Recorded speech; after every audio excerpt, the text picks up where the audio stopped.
ನಿಮ್ಮ ಹಳೆಯ ಒಡವೆನ ಅಧಿಕ ಬೆಲೆಗೆ ಮಾರಬೇಕೆ? ಅಟಿಕಾಗೆ ಕಾಲ್ ಮಾಡಿ 8803000300. Attica gold company. ಮತ್ತಷ್ಟು ವಸ್ತುಗಳ ಬೆಲೆ ಏರಿಕೆ ಫಿಕ್ಸ್ ಆಗುತ್ತೆ. ತರಕಾರಿ ದಿನಸಿ ಪದಾರ್ಥಗಳ ಬೆಲೆ ಏರಿಕೆ ಆಗುತ್ತೆ. ಗ್ರಾಮೀಣ ಭಾಗಗಳಿಂದ ನಗರಕ್ಕೆ ಸಪ್ಲೈ ಆಗಬೇಕು ಅಂತಂದರೆ ಸರಕು ಸಾಗಣೆ ವೆಚ್ಚ ಜಾಸ್ತಿ ಆಗುತ್ತೆ. ಪೆಟ್ರೋಲ್ ಡೀಸೆಲ್ ಬೆಲೆ ಜಾಸ್ತಿ ಆಗುತ್ತೆ. ಹೀಗಾಗಿ ತರಕಾರಿನೂ ಜಾಸ್ತಿ ಆಗುತ್ತೆ. ಇನ್ನು ಲಾರಿ ಟೆಂಪೋ ಬಾಡಿಗೆ ಜಾಸ್ತಿ ಆಗುತ್ತೆ. ಬಸ್ ಮತ್ತು ಆಟೋ ಪ್ರಯಾಣ ದರ ಏರಿಕೆ ಆಗೋ ಸಾಧ್ಯತೆ ಇದೆ. ಈಗಾಗಲೇ ಆಟೋ ಚಾಲಕರು 50 ರೂಪಾಯಿ ಮಾಡಿ ಮಿನಿಮಮ್ ಅಂತ ಬೇಡಿಕೆ ಇಟ್ಟಿದ್ದಾರೆ. ಸರ್ಕಾರಿ ಬಸ್ಗಳು ಇಲ್ಲ ಸಾರ್ವಜನಿಕವಾಗಿ ನೀವು ಸಾರಿಗೆಯನ್ನು ಬಳಸಿ ಅಂತಾರೆ. ಸಾರ್ವಜನಿಕ ಸಾರಿಗೆ ಆಯ್ತು. ಎಲೆಕ್ಟ್ರಿಕಲ್ ಬಸ್ ಆದರೆ ಓಕೆ, ನೀವೇನು ಫುಲ್ ಕಂಪ್ಲೀಟ್ 100% ಎಲೆಕ್ಟ್ರಿಕಲ್ ಮಾಡಿದ್ದೀರಾ? ಅವಕ್ಕೇನು ಪೆಟ್ರೋಲ್ ಡೀಸೆಲ್ ಹಾಕ್ತೆ ಇನ್ನೇನು ನೀರು ಹಾಕಿ ಓಡಿಸ್ತೀರಾ? ಹಂಗಂತ ನೀವು ಟಿಕೆಟ್ ದರ ಏರ್ಸೋದಿಲ್ವಾ? ಹಂಗೆ ಇಟ್ಟಿರ್ತೀರಾ? ಆನ್ಲೈನ್ ಡೆಲಿವರಿ ಮತ್ತು ಅಗತ್ಯ ಸೇವೆಗಳು ದುಬಾರಿ. ಜೊಮ್ಯಾಟೊ, ಸ್ವಿಗ್ಗಿ, ಅಮೆಝಾನ್ ಸಂಸ್ಥೆಗಳಿಂದ ಡೆಲಿವರಿ ಚಾರ್ಜ್ ಹೆಚ್ಚಳ ಆಗುತ್ತೆ. ಯಾರೀಗ ತರಿಸ್ಕೊಳ್ತಾರೆ ಹೇಳ್ರಿ? ಮೊದಲಾದ್ರೂ ನಿದ್ದೆ ಬರ್ತಿಲ್ಲ ಅಂತೇಳಿ ಮಿಂತ್ರ ಅಂತ ಅದಂತ ಇದಂತ ಓಪನ್ ಮಾಡಿ ಸುಳ್ಳ ಎಲ್ಲ ಬುಕ್ ಮಾಡ್ತಿದ್ರು. ಈಗ ಯಾರು ಮಾಡ್ತಾರ? ಯಾರು ಏನು ಮಾಡ್ತಿಲ್ಲ ಈಗ. ಸೊ ಹಂಗಾಗ್ಬಿಟ್ಟಿದೆ ಪರಿಸ್ಥಿತಿ.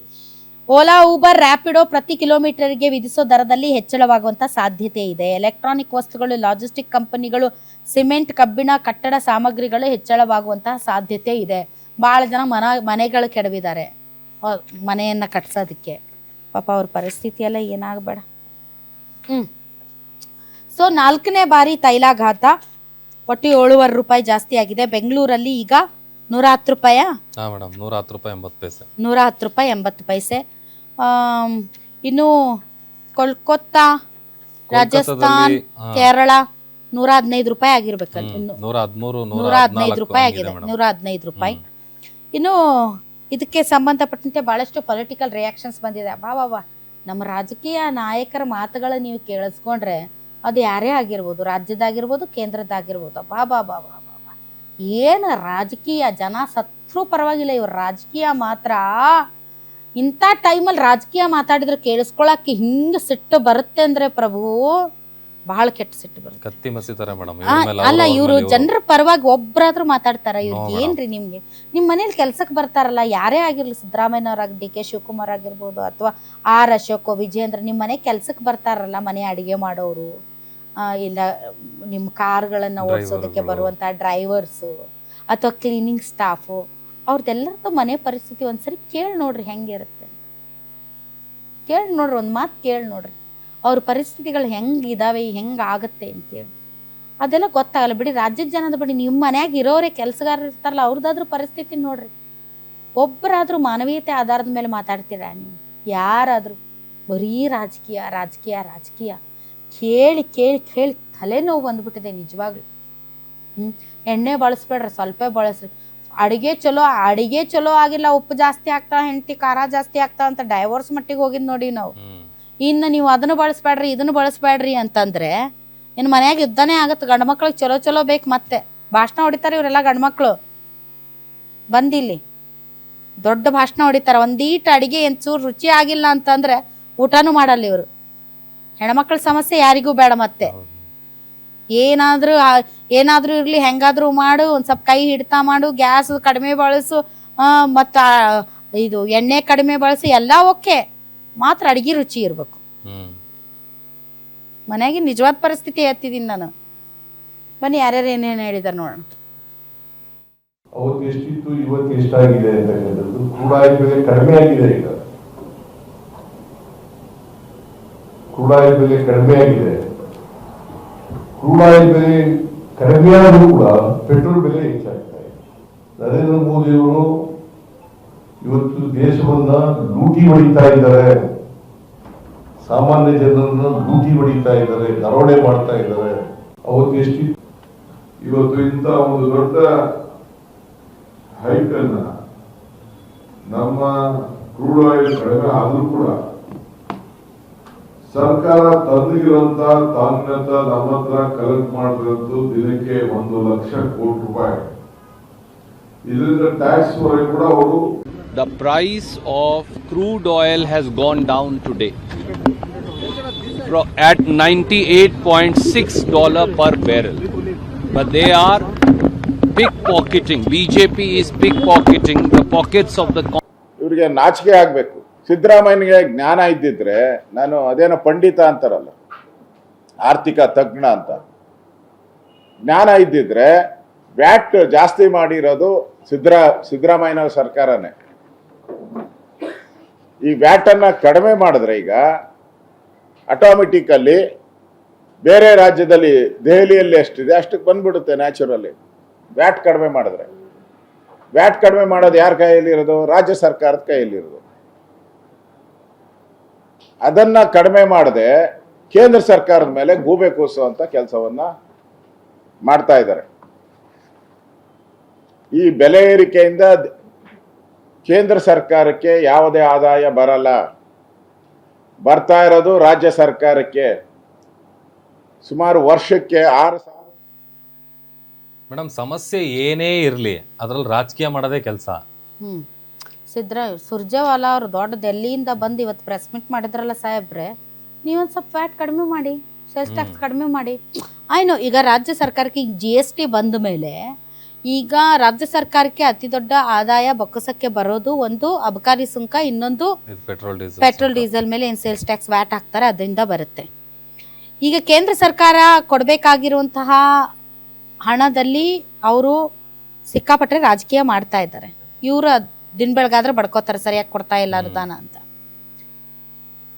ಈಗ ಬೊಕ್ಕಸಕ್ಕೆ ಬರ್ತಾ ಇರುವಂತಹ ದುಡ್ಡನ್ನ ಸ್ವಲ್ಪ ಕಡಿಮೆ ಆದ್ರೆ ಇವ್ರು ಗ್ಯಾರಂಟಿಗಳಿಗೂ ಕೊಡೋಕ್ಕಾಗಲ್ಲ. ಬೇರೆ ಗ್ಯಾರಂಟಿಗಳಿಗೇನು ಅವ್ರ ಮನೆಗೇನು ಕೊಡಲ್ಲ. ಗ್ಯಾರಂಟಿ ಅಂದ್ರೆ ರಾಜ್ಯದ ಜನಕ್ಕೆ ಹೋಗುತ್ತೆ. ಮತ್ತು ಅದರಲ್ಲಿ ಮತ್ತೆ ನಾವು ಅಲ್ಲಿ ವಿಷ ಬೀಜ ಬಿತ್ತ ಕೆಲಸ ಮಾಡಬಾರ್ದು. ಯಾಕಂದ್ರೆ ಗ್ಯಾರಂಟಿಗಳಂದ್ರೆ ನೀವು ಈ ರಾಜ್ಯದ ಜನರಿಗೆ ಕೊಡೋದೇ ಹೊರತು ಬೇರೆಯವ್ರಿಗೇನು ಕೊಡಲ್ಲ. ಅದು ಅಷ್ಟರ ಮಟ್ಟಿಗೆ ಹೆಲ್ಪ್ ಆಗುತ್ತೆ, ಜನರಿಗೆ ಹೆಲ್ಪ್ ಆಗಲ್ಲ ಅಂತಲ್ಲ. ಇಂಥವ್ರಿಗೆಲ್ಲ ಹೆಲ್ಪ್ ಆಗಲ್ಲ, ದೊಡ್ಡವ್ರಿಗೆ, ಸಣ್ಣ ಪುಟ್ಟ ಜನರಿಗೆ ಇದಂತೂ ಹೆಲ್ಪ್ ಆಗೇ ಆಗುತ್ತೆ.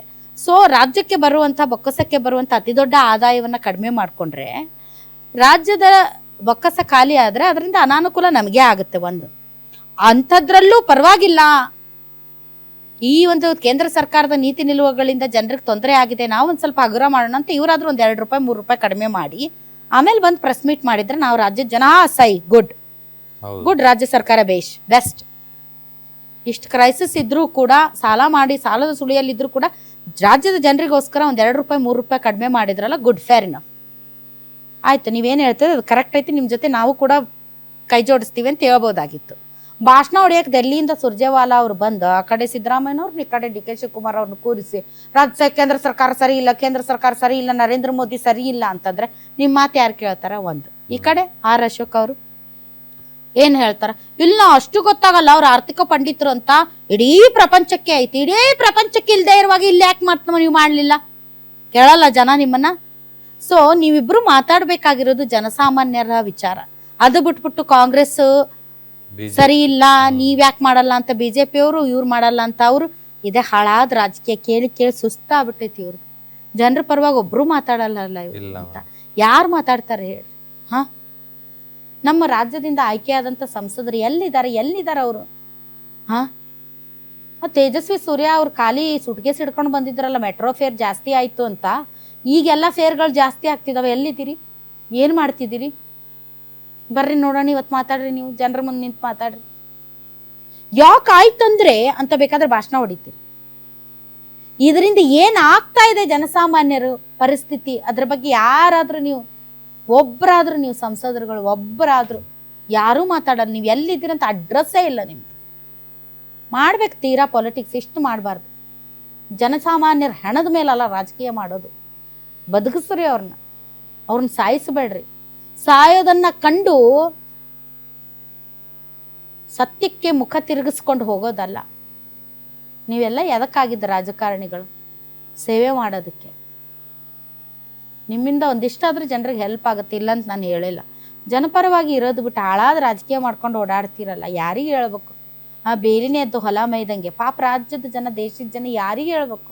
ಒಬ್ರು ಕೇಳಿಸ್ಕೊಳ್ಳಲ್ಲ ನೀವು, ಒಬ್ರು ನಮ್ಮ ಪರವಾಗಿ ಮಾತಾಡಲ್ಲ ನೀವು. ಏನಿದು? ಏನ್ ಮಾಡಕ್ಕಾಗುತ್ತೆ ಅಂದ್ರೆ ಮತ್ತೆ ಸರ್ಕಾರಗಳೇ ಎದಕ್ ಬೇಕು? ಸರ್ಕಾರಗಳನ್ನ ಆಯ್ಕೆ ಎದಕ್ ಮಾಡ್ಬೇಕು ನಾವು? ಆಗಿದ್ದಾಗತ್ತ, ಹೋಗಿದ್ದು ಹೋಗುತ್ತೆ ಅನ್ನೋದಾದ್ರೆ ಸರ್ಕಾರಗಳೇ ಯಾಕೆ ಬೇಕು? ಅದಕ್ಕೊಬ್ಬ ನಾಯಕ ಯಾಕೆ ಬೇಕು? ಯಾಕೆ ಅವ್ರನ್ನ ನಂಬ್ಬೇಕು ನಾವು?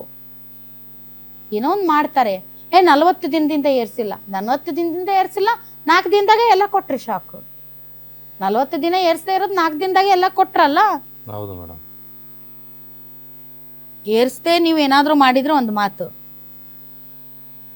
ಯಾವಾಗಲೂ ಒಟ್ಟು ನಾವು ನಮ್ಮ ಜನ ಸಾಯ್ತಾನೆ ಇರ್ಬೇಕಷ್ಟೇ. ಇವ್ರಿಗೆ ಈಗ ಗೊತ್ತಾಗೋದಿಲ್ಲ ಇನ್ನು, ಯಾಕಂದ್ರೆ ಇವತ್ತಿನ ಪರಿಸ್ಥಿತಿ ನಾವು ಹಿಂದೆ 15 ದಿನದ ಹಿಂದೆ ಹೇಳಿದ್ವಿ. ಆವಾಗ ನಾವು ಇವ್ರಿಗೆ ವಿಲನ್ ಆಗಿದ್ವಿ.